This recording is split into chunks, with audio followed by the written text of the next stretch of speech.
Good morning and welcome to Emerson Unitarian Universalist Church this morning. What a fine day if you like to swim in the air. We're so humid. It's amazing. I'm Reverend Dan King. I'm a guest today. I've been here a few times when Reverend Ed is otherwise occupied, and today he is occupied on a mission to see as many Broadway musicals as possible because Francine wants to. Our worship associate this morning is Zena Taylor, who will do most of the work, but she is also currently serving the congregation as a member of the investment committee, but she has had many tasks in the past and will have many more, we hope. We are all appreciative of your decision to be with us today, whether you're joining us here in the building or at home where you're comfortable in your socks. There are several announcements for today, and I've asked Zena to share those with us all. Thank you. I'd like to invite Lissa Wolf to make a brief announcement to us on behalf of the auction committee.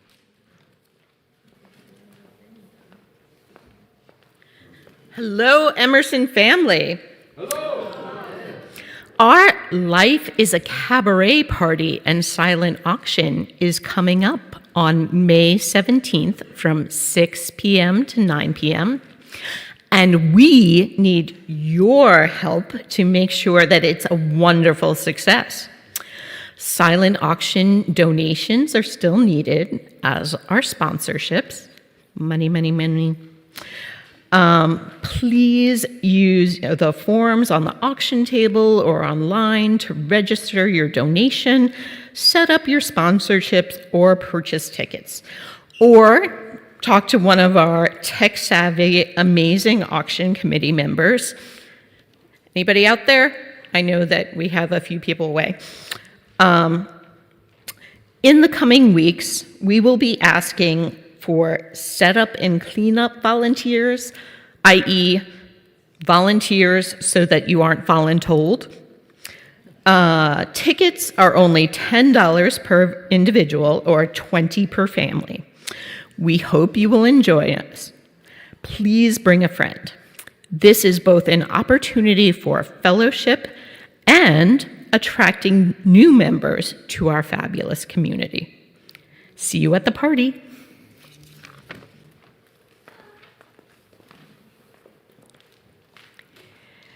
At Adult Religious Education next Sunday, Emerson member and certified Labyrinth facilitator Mary Fair will present Labyrinth Meditation.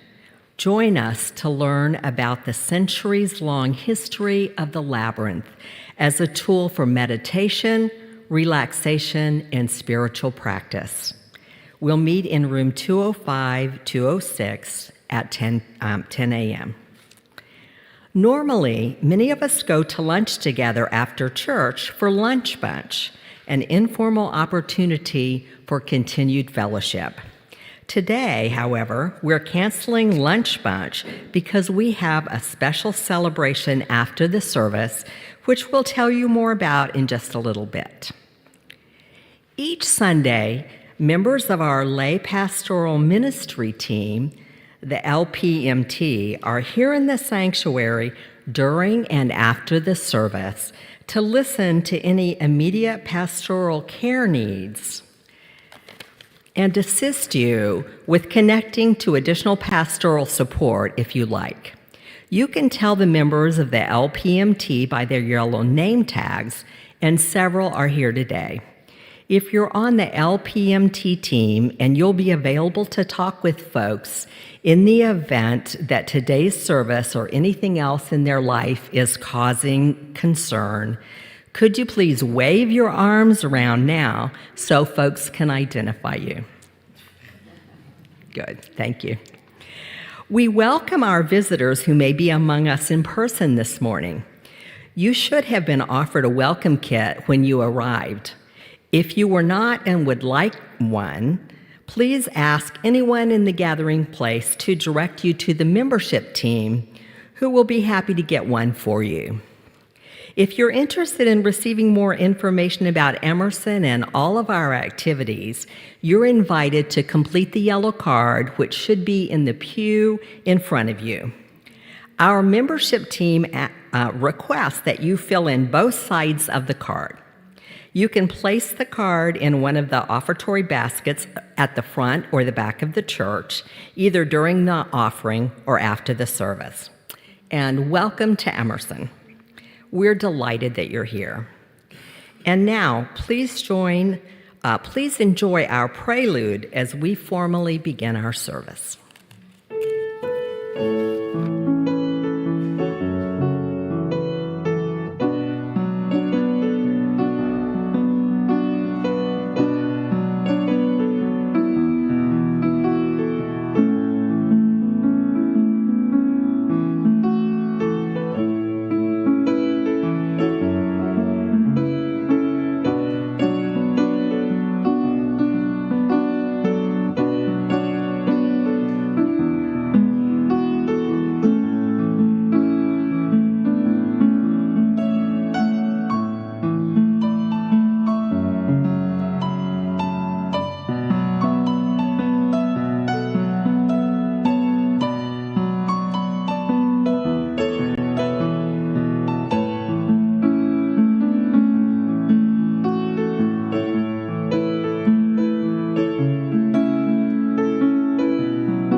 Unitarian Universalist churches like this one, across the nation and across the world, light a chalice at the start of worship and other gatherings.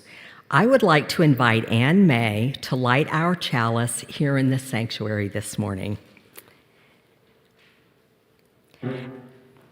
As she lights our chalice flame here, I invite those of you joining us on YouTube to light a candle or chalice of your own. In the words of Reverend Sherry Woodbury, the light of the chalice represents the spark of the Spirit, cupped in earth's embrace. It represents the light of love, alive in all creation. And when we kindle this flame, here in the presence of this beloved community, we rekindle our connection to the sacred web of life. When we light our chalice, we hear words of timeless wisdom to help us center us for our time together. For the month of March, our chalice lighting words come from Mohandas Gandhi. Mohandas Gandhi, who lived from 1869 until 1948, was an Indian lawyer, anti-colonial nationalist, and political ethicist. Better known by the honorific title Mahatma, he employed nonviolent resistance to lead the successful campaign for India's independence from British rule. Please join me in reading the words on the screen. Many people, especially ignorant people, want to punish you for speaking the truth, for being correct, for being you. Never apologize for being correct or for being years ahead of your time. If you're right and you know it, speak your mind. Even if you're a minority of one, the truth is still the truth. We welcome you here today. We welcome you who come here for the first, the fifth, or the 500th time. We welcome you who come with heavy hearts or with joyous spirits. We welcome you to be with us as we experience the mysteries of a fully human life together. Please join me in reading our welcome words on the screen. Whoever you are, wherever you come from, wherever you find yourself on your life's journey, whichever your pronouns, Whether you've walked in or rolled in or dialed in, whomever you love, you are welcome here. And now for our meditation, I invite you into this place of quiet and reflection, this place of peace, this place of community, this place of wisdom and wonder. We would like to offer you a chance to take this moment to center yourself, to ground yourself in your presence here with all those presents who are present both here in the sanctuary and those joining us electronically. Together we are the Emerson community. We invite you to allow yourself to take this moment to breathe, to feel yourself sink into the seat below you, to feel your feet on the floor, your back on the wood or chair behind you, and bringing your heart and your mind here with us, connected in a real and valuable way. We invite you to do one of the hardest things you might be asked to do, to just be. We will exit this moment of meditation or prayer or peace or whatever you choose to call it with our voices raised to sing our first hymn, and those words will be on the screen. So when the music starts, feel free to stand or sit, sing or not sing. Let us join together in this moment of meditation.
You please be seated.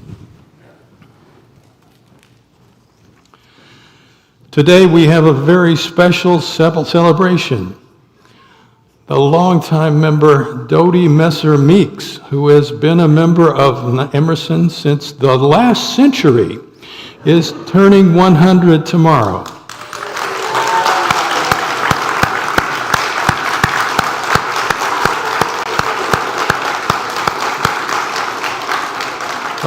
Of course, we are thrilled to have Dodie and her son Michael actually in the building with us today. During her century, Dodie has raised 5 children, worked as a published author and successful journalist, and she has and still is a painter and a poet. She's painting little cards now because they're much easier to store than the paintings. So I would ask that Artem and Ariel lead us in wishing Dodie happy birthday in song with a familiar tune, please.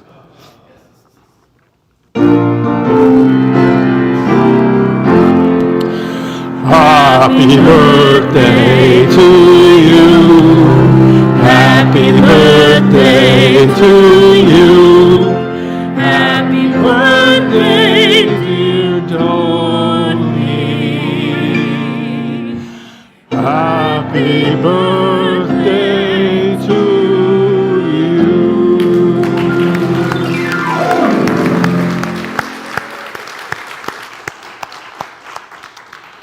Thank you so much for all who are participating, and you get a further opportunity. There will be cake in the gathering place right after the service, which none of us will want to miss. But now we'd like to light a candle of joy in honor of Dodie Meeks. So we'll begin with our candles of celebration, and she will be the first of the candles. There. But it is not the last. Having lit this candle of joy in celebration of Dodie Messer Meeks, we are now inviting you to join us in the very special part of our service here at Emerson, lighting candles of both joy and sorrow and celebration and concern. So if this ritual is practiced in Unitarian Universalist congregations from sea to sea and beyond, for those of us who are carrying a weight of sorrow or concern or joy and celebration, please come forward and light your own candle to breathe life into that concern, to let it be here with us in the room for all to see and witness. Our young folks who wish to light a candle are also welcome to come forward and then recess with their teacher. But those who are participating in the service, our teens, are invited, if they would like, to share a candle, but also to remain in your pew, please.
joys and sorrows which are not expressed but are with us today.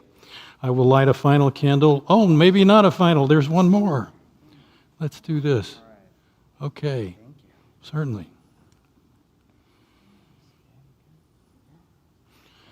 It's hard to get it just right. A final candle for those sorrows and joys, celebrations, and concerns which are unexpressed. And my granddaughter's 14th birthday today. Thanks to all.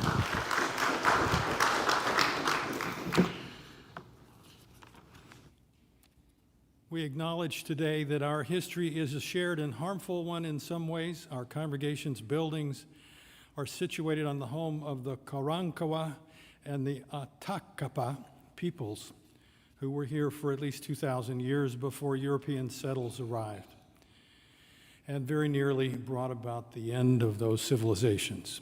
May we recognize, uplift, and support Indigenous voices and communities in our work as a congregation. And so, it is appropriate that our opening words are from Chief Noah Seattle. Each time we are gathered, we hear words from one of the 6 sources of Unitarian Universalism.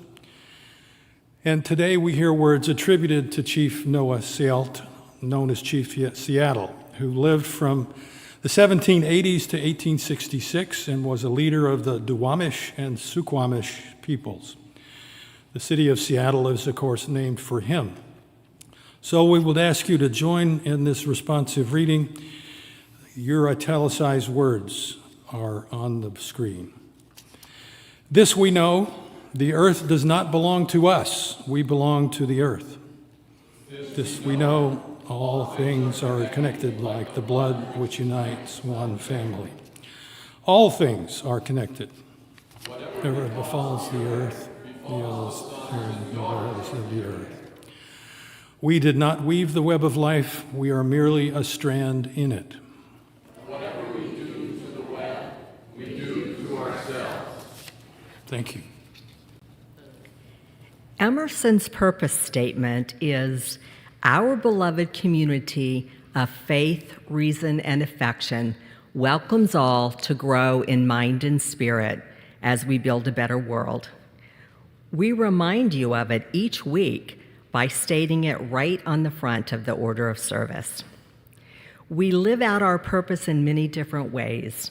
We worship together, we learn together, we lobby together, and we spread our faith through our actions. We also give our time, talent, and treasure to partners in Houston and across the nation and the planet who we feel are living out our purpose in ways we only wish we could. We support those partners each week at this time in our service. 75% of today's offering will go to our March Share the Plate recipient, International Convocation of UU Women. The International Convocation of Unitarian Universalist Women, or IWC, is a nonprofit organization in special consultative status with the United Nations Economic and Social Council. It focuses on global women's rights and empowerment. The remaining 25% of today's offering will go to Interfaith Ministries Meals on Wheels, which provides thousands of meals every single day to Houston's homebound seniors. You can go to our webpage for online giving, put cash or a check in our offering basket, or mail a check to the church.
The words of our second reading today come from Dorothy Day, who lived from 1897 to 1980 and was an American journalist and social activist.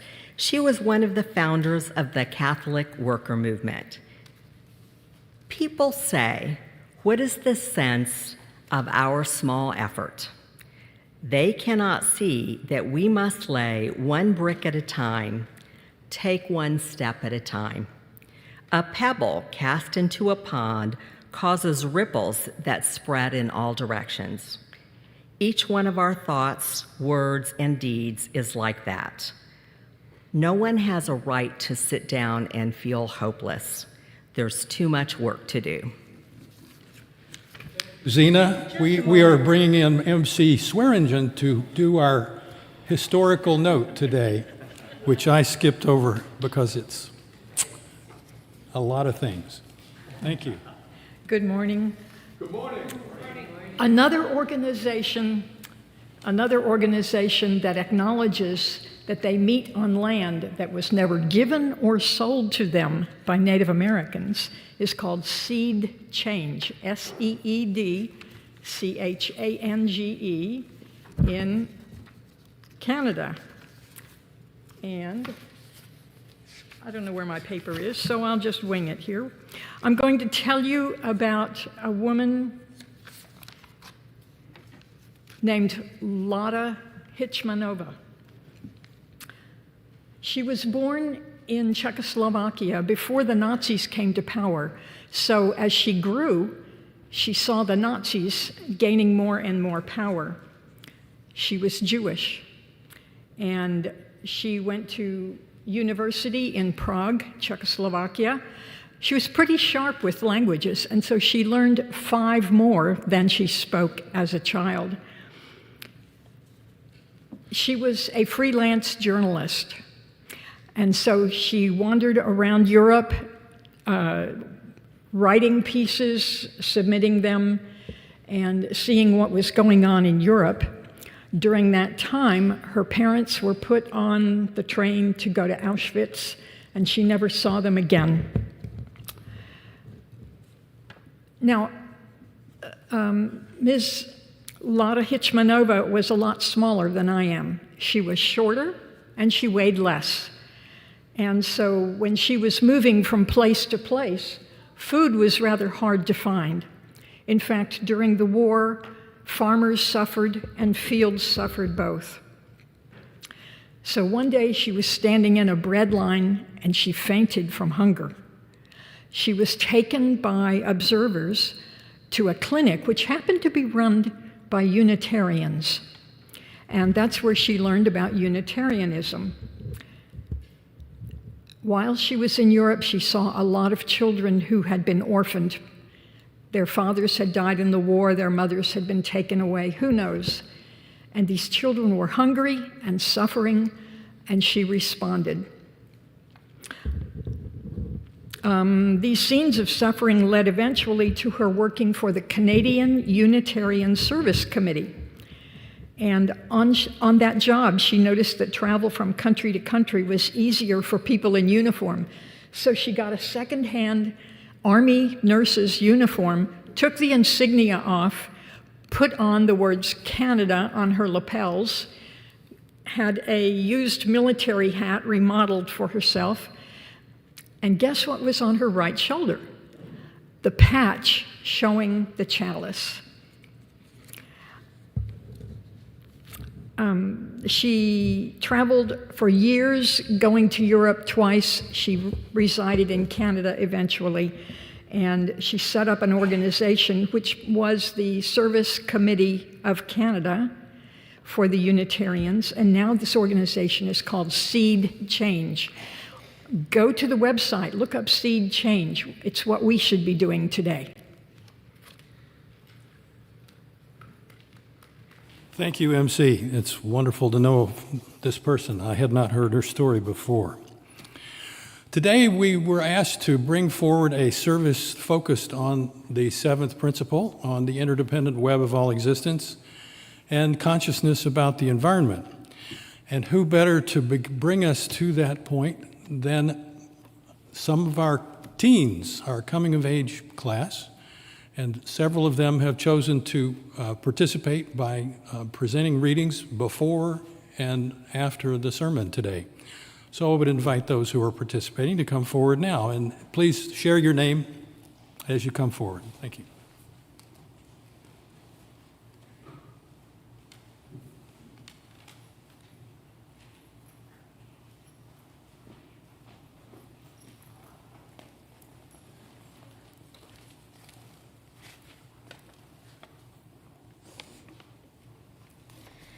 My name is Charlie, last name Ritz.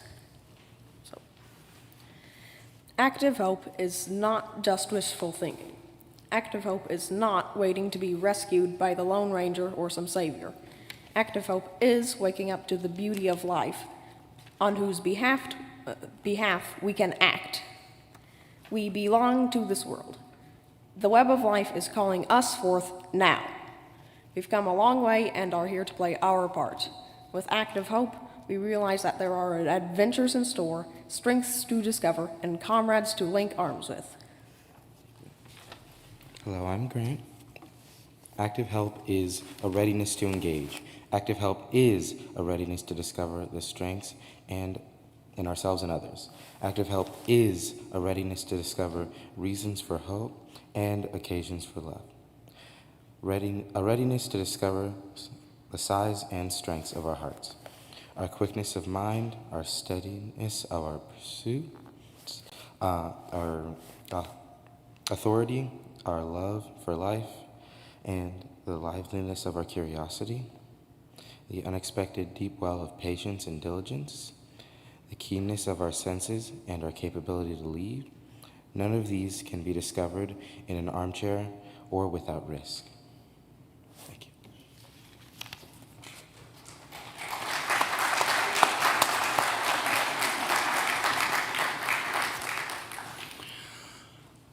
Thank you. The theme is about active hope. And the title, Active Hope, is one that I brought from a book published originally about 20 years ago, written by Chris Johnstone and my friend and teacher, Joanna Macy. We certainly appreciate that Joanna is bringing the wisdom of her years and the inspiration of a lifetime filled with activism on behalf of the society and the environment, but the youth who will inherit what we have and have not done to promote awareness and constructive action about climate change and other elements of the environment are our hope for the future. So when I was asked to bring focus on the seventh principle, and because I've been following the work of Joanna Macy for over 30 years now, that particular work, Active Hope, has been really helpful in shaping my own thinking about climate and systems change. I recently became what's called a climate reality leader by becoming involved with Al Gore's worldwide activity to try to bring higher consciousness and a commitment to action about climate change. But I've also been a life member of Sierra Club for over 40 years. But Joanna is one of those folks that really crystallizes what's going on and what needs to go on. She's the author, like Dodie Meeks, of several books, but she's also a Buddhist teacher and practitioner. She's led workshops throughout her life around the world, helping others to work through their concerns about the state of the world to turn that grief and concern into action. And so her books have been a great inspiration to me. I recently heard about a new podcast featuring Joanna, who is now very young, 95, and Jessica Sarante, who was in her 30s, who has worked alongside her for several years. It feels like today, and in their relationship, it's a passing of the intergenerational baton. These two women, young and old, hold space for open and vulnerable conversations about the future of our planet. one near the sunset of her time on the earth, and one poised to pick up right where Joanna is leaving off. The second episode of their podcast, titled The Three Stories of Our Time, has been speaking to me in particular. And so I wanted to focus our talk today about some of the ideas introduced in that book, because I believe that they have the ability to help us move through this particularly difficult time for our country and our world. The two of them have discussed the foundational element of Joanna's work, the three dominant stories that they analyze are as circulating in the world today. The first story she calls business as usual. Familiar to all of us, the story shows the growth of our industrial economy, the idea that we can and must continue growing at all costs, that we don't need to sacrifice much in terms of our comfortable lifestyles, that somehow technology, as with the progress of agriculture, with fertilizers, with antibiotics, that these will fix the problems as we encounter them. So the effects we're seeing on climate must be only temporary and will naturally be overcome. It has become the dominant story of our institutions and our current administration. It's hard to escape from. It's hard for many people to imagine futures other than this one.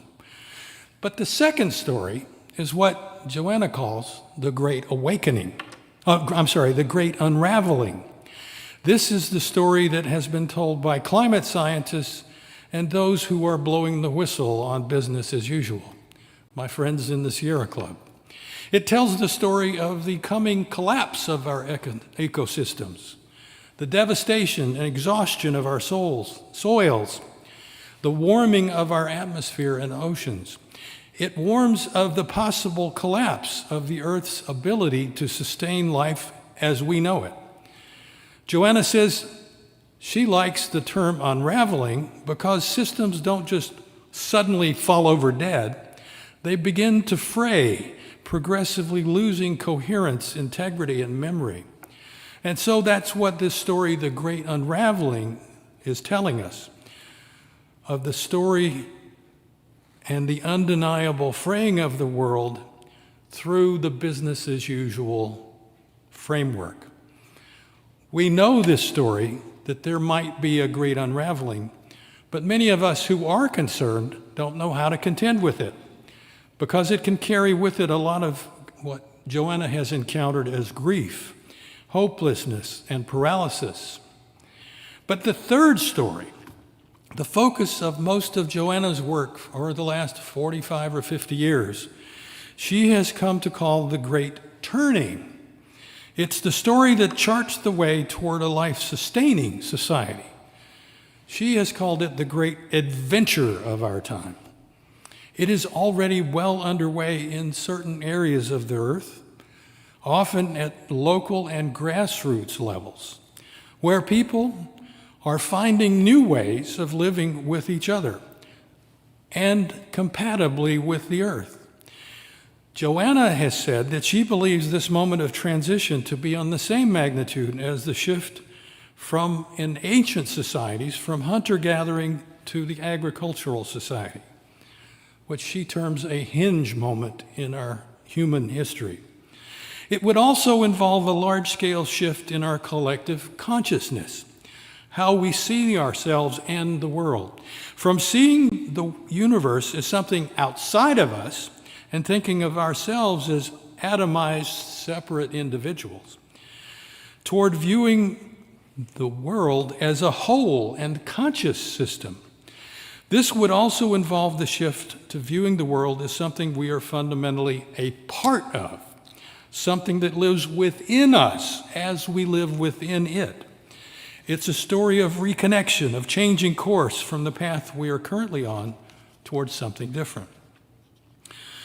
What has stricken me as so insightful is not only this characterization of those three different stories, business as usual, a great unraveling, and the great turning.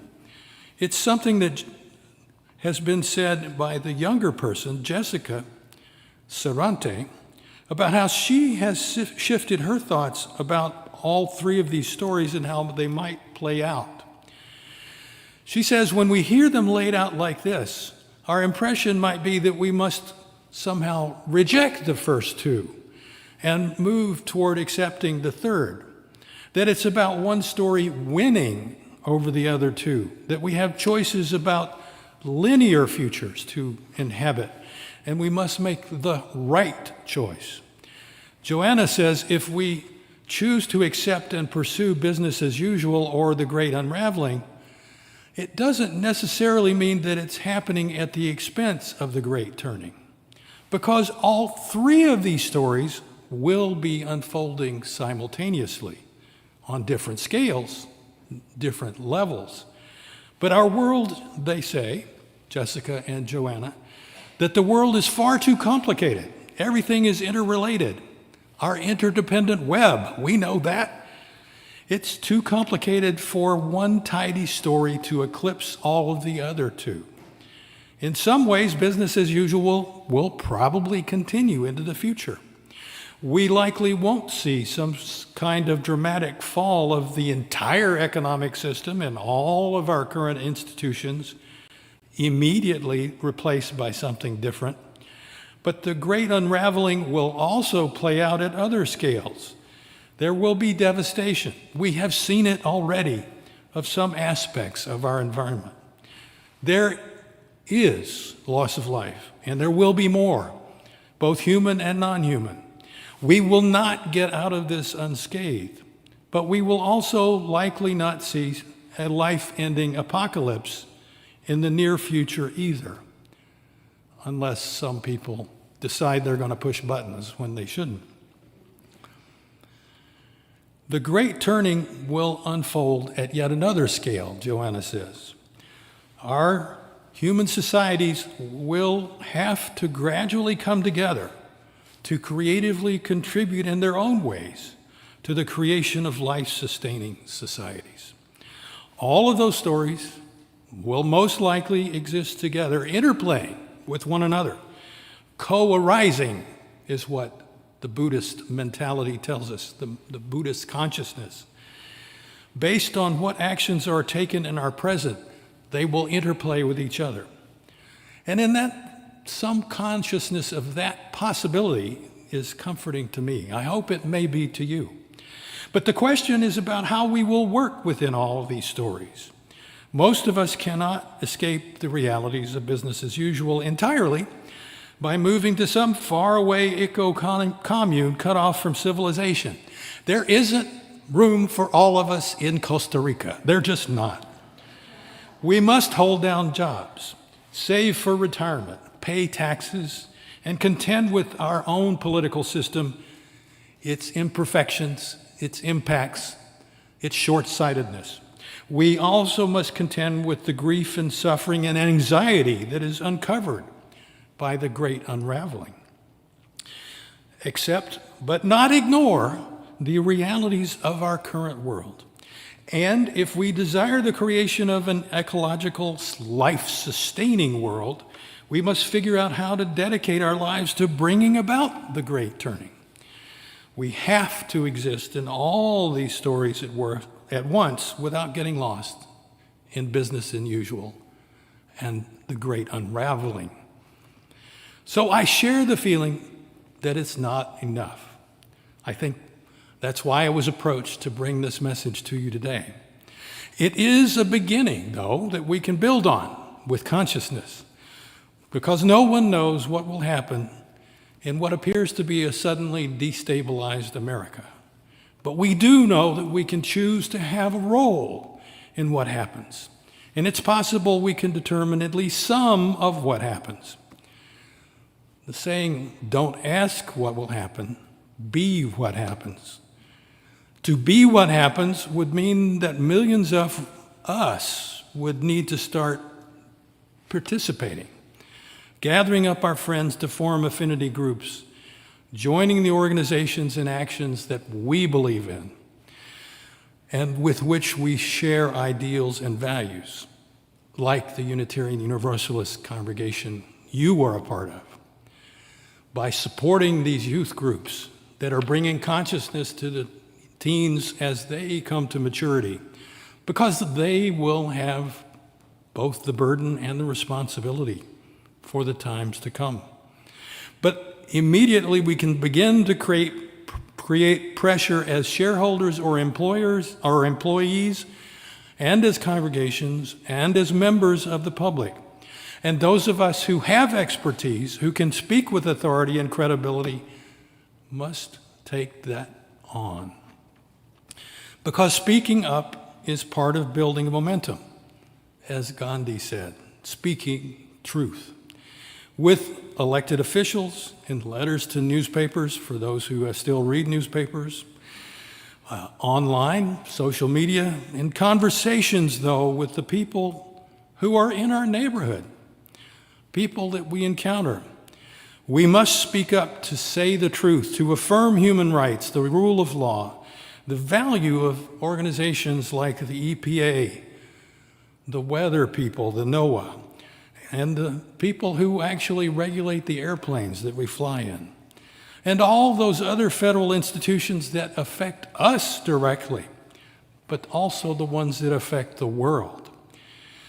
We must use our voices to not let this stuff get normalized or forgotten, and we must encourage others to stand up and speak up for themselves, and to remind them that that phrase, we don't have to accept this, and we do have power. Courage and hope can be as contagious as their opposites, fear and anxiety. As the idiots in charge are crashing the economy, and we see that every day, the people who are comfortable and consider themselves safe may soon find that they are impacted as well. Many who may have supported the new administration or ignored politics entirely are beginning to notice that the impacts are to themselves, to the people they know and love, to services that we all depend on. And we have a choice about whether to recruit those folks who were in the middle somehow, not to revile them, to recruit them. And so in the sense, the breadth of the actions that we need to take is offering a possibility of building the broadest possible coalitions this nation has ever seen. But we will have to build them. It is our responsibility. And it's time maybe for us to consider that phrase from the movie Network not so long ago, maybe 20 years. We're mad as hell, and we're not going to take it.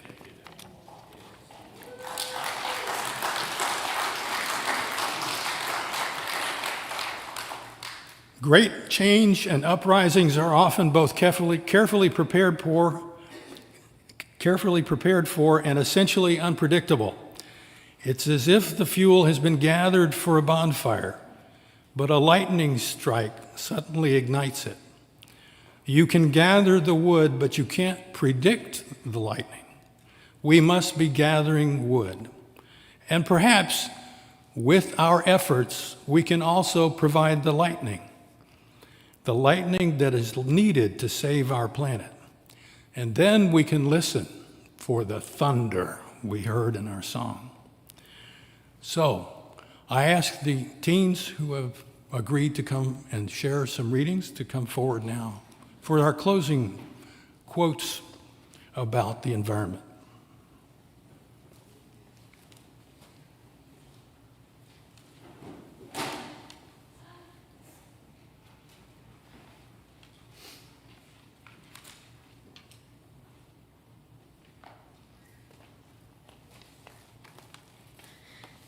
Hi, I'm Elena.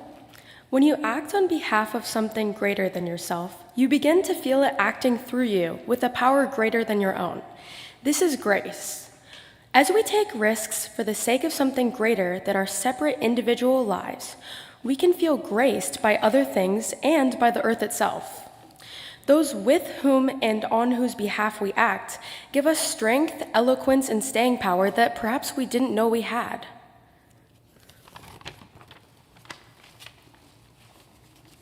Hi, my name is Gabriella. We need to practice knowing that and remembering that we are sustained by each other in the web of life. Our true power comes as a gift, like grace, because in truth it is sustained by others.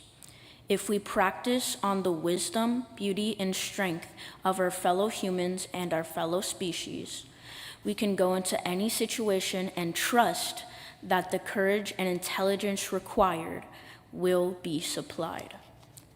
In summary, there are 3 ways we can make a difference for ourselves and the future generations. First, we can choose to hear the call of action for Earth and bring a great turning. Second, we can choose to commit to the tasks and understand power as a verb.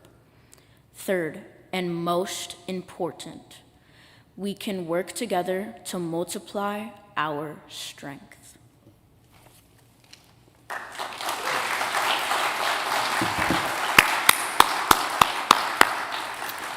I would ask now that you stand as you're willing and able and sing with us our closing song, number 163, which is For the Earth Forever Turning. You'll hear that thunder.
Standing for just a moment as I close with a reading, because our time together is coming to a close. We have heard words and music. We have sung words that bring us into community. We have heard the readings from our teens who inspire and challenge us to participate with them in bringing a great turning. But our time together is coming to a close, and our work is not. Our faith is not an easy faith. There are no simple answers and many, many questions. But it is in the questions that we are growing. It is in the questions that we find and hold that spark of the eternal, which is alive in all of us. May we, all of us, in the course of our week to come, keep love at the center of our lives, our thoughts, and our actions. May we find our shared values of interdependence, pluralism, justice, transformation, generosity, and equity can guide our every decision. And may we have the strength and courage to do all of this and have fun doing it. And may our lives be our best worship. I thank Alejandra Posada, Zena Taylor, Artem, and Ariel substituting for Julie. I thank you all for your presence and your engagement with things that are important for our world. Blessed be. Amen.